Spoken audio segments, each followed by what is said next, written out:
Depuis l'avènement des manipulations génétiques, le gouvernement autorise désormais une fois par an la population à profiter d'une mutation artificielle médicalement assistée afin d'obtenir un pouvoir spécial et unique, mais aléatoire.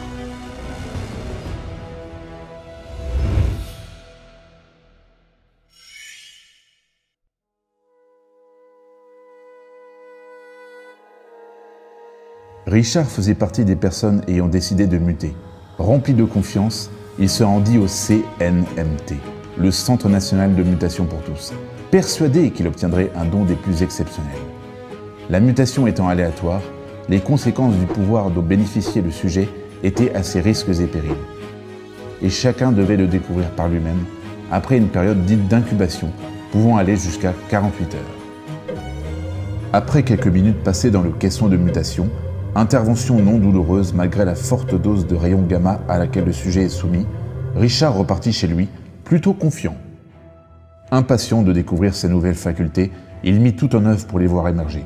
Télékinésie, force surhumaine, téléportation, lévitation, rayons laser, invisibilité, super rapidité, tout y passait sans succès. Déçu, il décida de partir se coucher, espérant de meilleurs résultats à son réveil. Pendant ce temps, Georges, jeune chômeur de 28 ans sans avenir, soumis à une modification d'ADN 2 jours auparavant, n'avait toujours pas trouvé son nouveau don. Malade et désespéré, il décida de stopper ses essais, persuadé que la mutation avait échoué, comme cela arrivait sur une infime partie de la population. C'est à cet instant qu'en éternuant, il découvrit le pouvoir extraordinaire dont il était maintenant doté. Désormais, son nez était devenu un distributeur de confiture. En poursuivant ses essais, il s'aperçut qu'il pouvait en contrôler ses arômes. Cerises, fraises, abricots, mûres, pêche, rien ne pouvait plus l'arrêter. Chez Richard, c'était déjà le petit matin. Il se leva pour aller prendre son petit déjeuner. S'emparant de sa tartine de pain de miniature, il comprit enfin toute l'ampleur de son nouveau pouvoir. Ses doigts dotés d'une capacité étonnante dégagèrent une chaleur telle que la tartine saisie grilla presque instantanément. Exalté, il décida de s'essayer sur d'autres objets. D'abord son chocolat chaud tiède, mais devant l'échec, il ne renonça pas.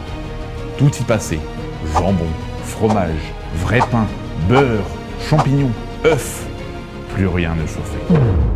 Il comprit qu'il était cloîtré dans l'impossibilité de faire griller autre chose que du pain de mie, nature.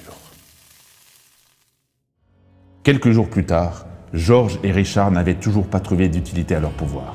Ils ignoraient qu'un destin homérique allait s'ouvrir à eux. C'est le hasard qui rapprocha les deux gaillards.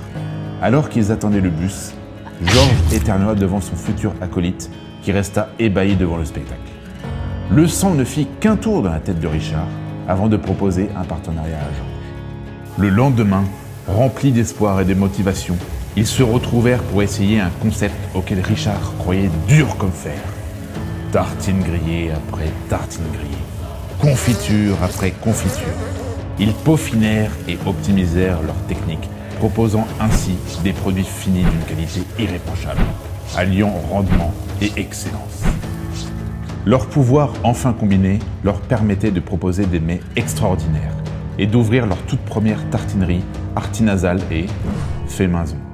Le succès fut explosif, la réussite totale. Ils allèrent même jusqu'à proposer la livraison à domicile et s'engagèrent dans des œuvres humanitaires pour servir des tartines chaudes et bien sucrées aux nécessitants. C'est ainsi que ces deux entrepreneurs devinrent les héros, Gris-Main et l'homme confiote.